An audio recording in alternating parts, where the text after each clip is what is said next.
Jansen Harris here with the Just Good Network. Georgia Tech just defeated Wake Forest 92-79, won their first conference game. Deshaun Tate is with me right now from 92.9 The Game, college basketball insider.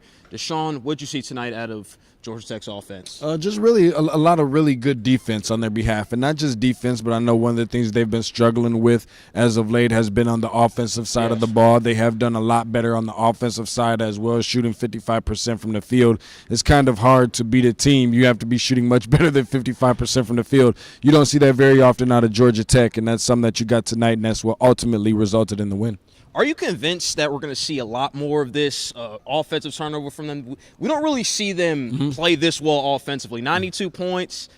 Can we see this in the future, or is this just, Well, you never know. I mean, it's the ACC, so I like to think, and it's just the beginning of it as well. This was just the opener against Wake Forest, so I like to think that the short answer to that is no, although that what they have been doing the last couple of games is that they have been able to put up 88, 89 points, 92 points here on today, but all the rest of the games going forward won't be against teams like Wake Forest that has been expected to finish towards the bottom of the ACC. So from that standpoint, I have to say no. However, they will surprise some teams, especially at home, and be able to score the ball where it's almost as if throwing a rock in the ocean.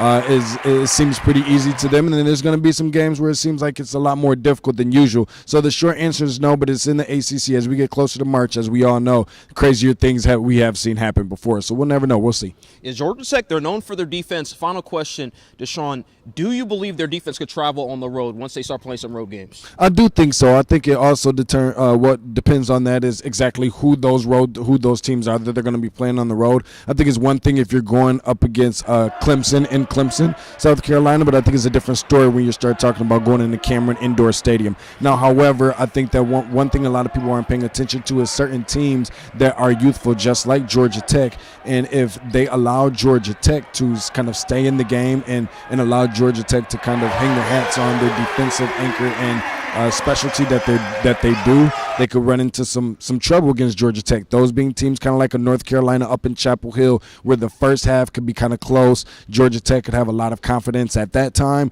and then going into the second half, you never know what could happen. However, you have to be in a really good situation in order for that to happen. But this is a Georgia Tech team that's really tough on defense. If everybody knows, if you come out with a defensive staple and you're that kind of team, and you got that kind of heart and tenacity and passion and just intensity, everything that goes along with being a defensive type of team, everything else comes along. The offense usually follows along.